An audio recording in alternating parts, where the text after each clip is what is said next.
Você não é nada, Eduardo. Está demitido. Pode sair da sala. O silêncio que se seguiu foi o tipo de silêncio que gruda nas paredes. Do tipo que ninguém ousa quebrar, porque sabe que, se falar, talvez acabe sendo o próximo. As mãos de Eduardo ainda tremiam em cima do controle remoto da apresentação. A última lâmina ainda estava projetada no telão. Plano de recuperação. Etapa final. Redução de custos sem cortes de pessoal. Ironicamente, ele ainda nem tinha terminado de falar. Aquilo não foi uma demissão. Foi um descarte. E não era uma manhã qualquer.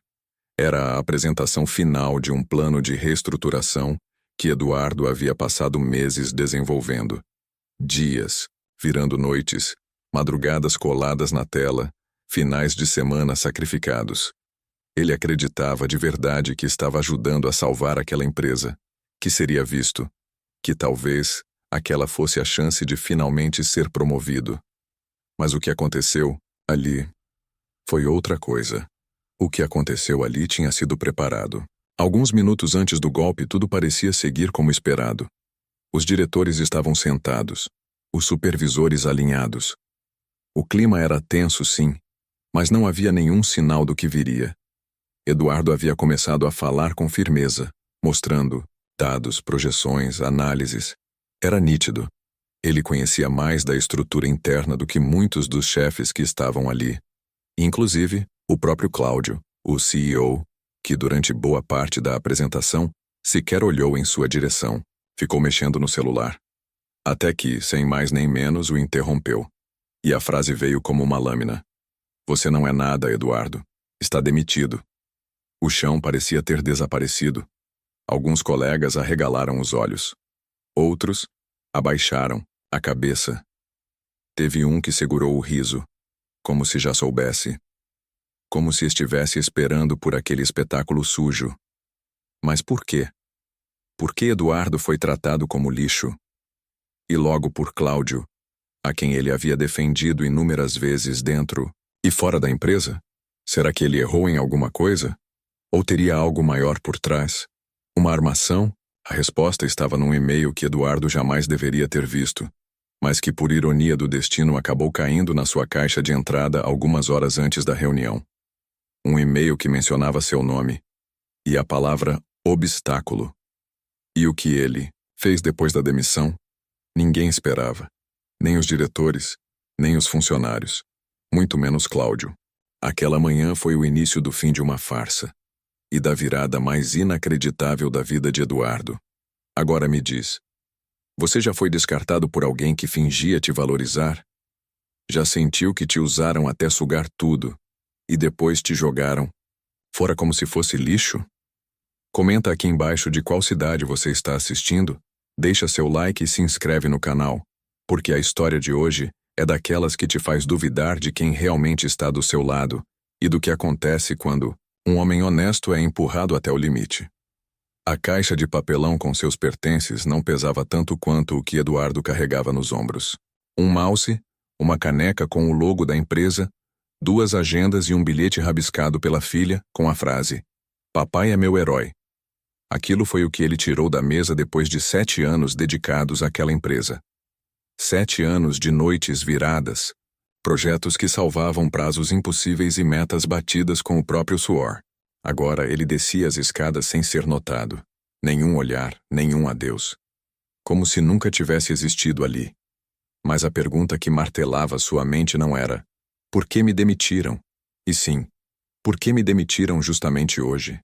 Na reunião mais importante da empresa, na frente de todos, no momento em que ele apresentava uma solução para evitar demissões. Era como se tivessem planejado destruir sua imagem, não apenas sua carreira. O que ninguém sabia, ainda, era que Eduardo tinha guardado uma carta na manga. Algo que ele só descobriu porque Cláudio, o CEO, cometeu um erro básico. Mandou um e-mail com cópia errada. Um e-mail que não era para Eduardo. Nele, havia apenas uma frase, curta e suja. Precisamos tirar o Eduardo antes que ele atrapalhe o corte. A verdade nua e crua. Eduardo estava sendo eliminado porque propôs um plano sem demissões. Mas o que a diretoria queria era exatamente o contrário. demissões em massa, silenciosas, sem escândalos. E Eduardo era o último obstáculo para isso. Mas para entender o que realmente aconteceu ali, a gente precisa voltar algumas semanas antes. Na última semana de março, Eduardo tinha descoberto que a empresa estava operando no vermelho há meses, mas escondendo os relatórios do conselho. O setor financeiro havia silenciado sobre isso, e a diretoria vinha pressionando gestores para simular estabilidade. Foi nesse caos que Eduardo assumiu um papel informal de liderança. Ele não tinha cargo de chefia, mas era o único que ainda se importava em achar uma saída limpa. Foi ele quem organizou a reunião que definiria os rumos da empresa. Ele quem mobilizou setores, fez cálculos, projetou um plano de contenção com redução de bônus e revisão de contratos, sem precisar mandar ninguém embora. O que ele não sabia era que essa mesma reunião seria usada contra ele. Porque para Cláudio, alguém que defende a equipe mais do que os lucros é uma ameaça. Na véspera da apresentação, Eduardo teve uma conversa rápida com a esposa. Disse que tinha um pressentimento estranho, mas que confiava no que estava fazendo. Vai dar certo, amor. Se for para cair, vou cair de pé. Ele não sabia que naquela mesma noite, Cláudio tinha feito um jantar informal com os investidores majoritários. Nessa reunião paralela, Eduardo foi rotulado como empecilho à reestruturação agressiva. O plano de demissão dele foi decidido ali, antes mesmo que ele abrisse o PowerPoint no dia seguinte. E quando o momento chegou, Cláudio esperou a parte mais simbólica da apresentação, a que dizia, sem cortes de pessoal, para disparar a sentença. Você não é nada, Eduardo, está demitido. A humilhação pública não foi um erro. Foi uma estratégia. Transformar a queda de Eduardo em um aviso para todos. Um lembrete de quem manda. Mas o que Cláudio não sabia é que Eduardo não ia aceitar isso em silêncio.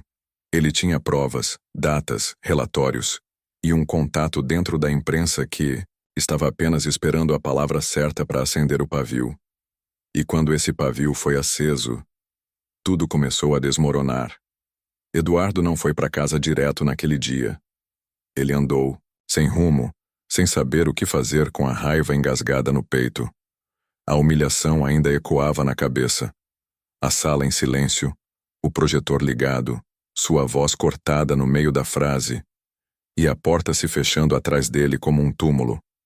Mas no meio do caos havia uma fagulha. O e-mail. Ele releu a mensagem mais de 10 vezes.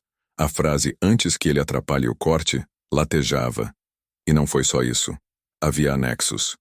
Um deles, uma planilha chamada Recorte RH, versão final. Eduardo a abriu sem entender de início. Mas quando bateu os olhos nos nomes, o sangue gelou. Estavam ali os nomes de todos os funcionários que seriam desligados nas próximas semanas. Entre eles, gente com mais de 20 anos de casa. Gente prestes a se aposentar. Gente com problemas de saúde. Gente que Eduardo conhecia e que ele tentara proteger com o plano que apresentou. Aquilo não era apenas corte de custos. Era extermínio silencioso. Nos dias seguintes, mesmo sem acesso ao sistema interno, Eduardo usou tudo o que tinha. Contatos antigos no setor de TI, colegas que ainda confiavam nele, arquivos que havia salvo por precaução. Começou a montar um dossiê. Eram prints de trocas de mensagens da diretoria, documentos que mostravam omissões contábeis, manipulação de metas para justificar demissões e, o mais importante, provas de que Cláudio havia se beneficiado pessoalmente dos cortes. Mas ele sabia que só reunir as provas não bastava. Precisava de impacto, de uma forma de fazer tudo vir abaixo de uma vez. Foi então que lembrou de alguém. Jonas, um ex-colega de faculdade que trabalhava como editor em um grande portal de notícias empresariais. Eduardo marcou um encontro com ele numa cafeteria discreta no fim de uma terça-feira. Eu não quero vingança, Jonas. Eu quero que a verdade venha à tona. Eles estão destruindo famílias. Jonas olhou os documentos um a um em silêncio. Depois levantou os olhos e disse: Isso aqui é dinamite pura. Na manhã seguinte, Eduardo acordou com o celular vibrando sem parar. Mensagens, ligações, notificações. O nome de Cláudio estava estampado na manchete principal. CEO é acusado de manipular dados e promover demissões fraudulentas para beneficiar acionistas. A matéria citava documentos, áudios, planilhas. Tudo o que Eduardo havia entregue. E o mais importante, revelava que ele fora demitido ao vivo, no meio de uma apresentação como forma de silenciar sua denúncia interna. A matéria viralizou. Nas redes sociais, funcionários começaram a se manifestar. Ex-funcionários também. Logo, uma investigação formal foi aberta pelo Ministério Público. O conselho da empresa foi pressionado. E Cláudio? Bem, Cláudio teve que sair pela porta dos fundos da própria criação. Suspenso, exposto, desmoralizado. Eduardo, por outro lado, virou símbolo de resistência. Não pela revanche, mas pela postura, pela coragem de enfrentar o sistema. Recebeu convites para entrevistas, palestras. Recebeu propostas de empresas que admiraram o que ele fez. Mas mais do que isso, ele reconstruiu sua dignidade, com as próprias mãos. Mesmo assim, o gosto da injustiça ainda doía, porque no fundo, tudo poderia ter sido evitado. Bastava que tivessem ouvido. Bastava que tivessem valorizado. Bastava que não tivessem tratado um ser humano como se fosse lixo. Mas quando perguntavam a Eduardo se ele se arrependia, ele respondia sempre da mesma forma. Se eu tivesse aceitado calado, aí sim, eu teria perdido tudo. Senhores, por favor, silêncio, disse a presidente do conselho, ajeitando os óculos na ponta do nariz. Cláudio tentava manter a compostura. Vestia o terno mais caro do armário, mas suava como um estagiário em primeiro dia de trabalho. Diante dele estavam 8 conselheiros. Ao lado, 2 representantes do Ministério Público. E sentado na cadeira oposta, calmo, firme, olhos fixos, estava Eduardo. Sim, Eduardo. O mesmo homem que, semanas antes, fora expulso da empresa como um estorvo. O mesmo que Cláudio tentara calar. Agora era ele quem respondia às perguntas. Era ele quem expunha os esquemas com clareza, apontando nome por nome, cifra por cifra, desvio por desvio. A cada novo slide, Cláudio afundava um pouco mais na cadeira. Essa planilha foi criada no computador pessoal do Sr. Cláudio Reis, como atesta o log do sistema, disse Eduardo, projetando mais um arquivo. Nela há cálculos sobre bônus antecipado, correlacionado diretamente às demissões, antes mesmo que elas fossem justificadas por baixa performance. Cláudio pigarreou. Isso é uma interpretação maldosa dos dados. Eu nunca autorizei nada fora do processo formal da empresa. Eduardo, impassível, respondeu. O senhor autorizou sim.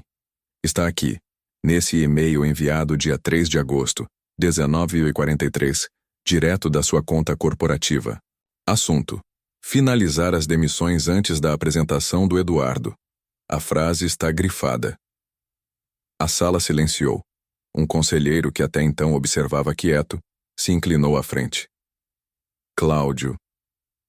Você sabia da apresentação do Eduardo, e mesmo assim mandou antecipar as demissões antes que ele mostrasse o relatório? Cláudio, pela primeira vez, pareceu vacilar. Suas mãos tremiam discretamente sobre a mesa. A imagem do líder confiante ruía ali, diante dos olhos de todos. Tentou se recompor. Não era algo pessoal. Era estratégia corporativa. Precisávamos de agilidade nas decisões. Eduardo interrompeu. Não, Cláudio. Você precisava de silêncio. Precisava calar quem sabia demais. Mas eu não me calei. Eu fui chutado daquela empresa no meio de uma apresentação. Fui tratado como lixo. Mas o que você esqueceu é que até o lixo tem valor. Porque lixo reciclado volta mais forte. E foi isso que eu fiz. Eu voltei. E trouxe a verdade comigo.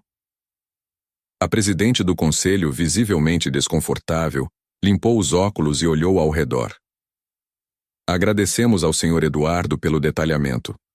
Vamos nos reunir em sessão fechada para deliberar sobre o afastamento definitivo do Sr. Cláudio e a abertura de inquérito interno. Do lado de fora da sala, enquanto aguardava, Eduardo foi abordado por uma funcionária de RH. Ela segurava, uma pasta e tinha os olhos marejados. Meu pai foi demitido depois de 30 anos, sem aviso. Ele ficou arrasado. Mas ontem ele sorriu, porque leu sua entrevista. Disse: alguém finalmente falou por nós. Ela entregou a pasta a Eduardo. Aqui estão seus documentos. A empresa vai formalizar a reintegração, mas você não precisa aceitar. O que você fez foi muito maior do que um cargo. Eduardo pegou a pasta, mas não respondeu. Caminhou até a varanda do andar, de onde se via a cidade inteira.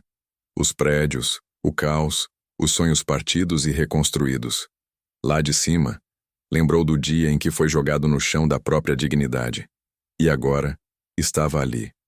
Não por ter vencido, Cláudio, mas por ter se mantido inteiro, por não ter se corrompido. O telefone vibrou. Era uma mensagem de Jonas, o jornalista. A matéria bateu 5 milhões de acessos. Estão dizendo que você inspirou outras denúncias em mais 3 empresas. Eduardo sorriu. Não por vaidade, mas por saber que o silêncio de muitos havia finalmente encontrado voz. E agora, o que faria? Essa resposta ele deixaria para o próximo capítulo. Porque a luta, ele sabia, ainda estava só começando. Naquela noite, Eduardo caminhou sozinho pelas ruas do centro da cidade. Os prédios altos, as luzes dos faróis, o barulho dos passos apressados, tudo parecia diferente. Não era mais o homem que saiu chorando de uma apresentação interrompida, nem o funcionário descartado como lixo por um sistema podre de dentro para fora. Agora ele era outra coisa. Uma espécie de eco, de justiça sem farda, de lembrança viva de que nem todo mundo se vende ou se curva. Ele parou em frente ao prédio onde, anos antes, havia subido pela primeira vez como estagiário. Lembrou do medo, da expectativa, da primeira vez que apertou a mão do Cláudio, que naquele tempo ainda usava uma máscara de mentor. O ciclo agora estava completo, e o lugar já não era mais seu. O que Eduardo não sabia é que, enquanto caminhava pelas calçadas iluminadas de nostalgia, o nome dele se espalhava como fogo. A entrevista que deu ao jornalista Jonas não apenas revelou as fraudes da empresa, ela abriu brechas em muros que pareciam inquebráveis. Denúncias começaram a brotar em empresas irmãs. Conselhos estavam em alerta, e de forma silenciosa, uma rede de profissionais demitidos de forma cruel e estratégica começou a se formar. Chamavam Eduardo de o apresentador do lixo, um apelido criado ironicamente por um influenciador no X, antigo Twitter, que virou símbolo de orgulho. Porque agora todos aqueles tratados como descartáveis, como resíduos corporativos, tinham em quem se espelhar. Era como se Eduardo tivesse virado um espelho que refletia aquilo que os chefes tentavam apagar. Na semana seguinte recebeu uma ligação. Não era da empresa. Era de uma fundação internacional que havia acompanhado seu caso. Eles queriam que ele liderasse um projeto de ética corporativa em países da América Latina. Você não precisa aceitar agora, Eduardo, mas achamos que sua história tem muito mais a ensinar do que apenas punir. Ele não respondeu de imediato, mas sabia. Aquele convite não era sobre status, era sobre legado. Enquanto isso, Cláudio enfrentava outro tipo de sala de reunião. Desta vez, diante de promotores e juízes. Seus advogados tentavam transformar os dados em ruídos, justificar o injustificável, diluir os crimes em desculpas técnicas. Mas a reputação, essa, já havia sido demolida. Nenhuma reinvenção digital traria de volta o respeito perdido. E quanto a Eduardo? Bem, certa manhã ele recebeu uma mensagem. Era de Ana, a colega que dividiu com ele tantas madrugadas dentro daquela sala de apresentação. Você ainda tem aquele último slide que nunca pôde mostrar? Ele abriu o arquivo. Estava lá. O gráfico de crescimento baseado em inclusão, os dados sobre produtividade quando a equipe se sentia respeitada, e no final, uma frase. Ninguém é lixo. O que descartam com pressa, às vezes é o que mais vale. Ele respondeu. Tenho sim, mas acho que agora todo mundo viu com os próprios olhos. Na tela, a última linha da apresentação parecia piscar. Como um lembrete, como um aviso. Porque às vezes, a vingança não grita. Ela mostra. E quando mostra, muda tudo. Agora me diga nos comentários. Você já foi tratado como lixo por alguém que deveria te valorizar? Comenta aqui embaixo de qual cidade você está assistindo e deixa seu like se essa história te deu força. E se quiser ver como um marido destruiu a vida de uma mulher por um simples papel, aguarde o próximo episódio. A verdade sempre encontra um jeito de vir à tona, mesmo que tentem enterrá-la junto com você.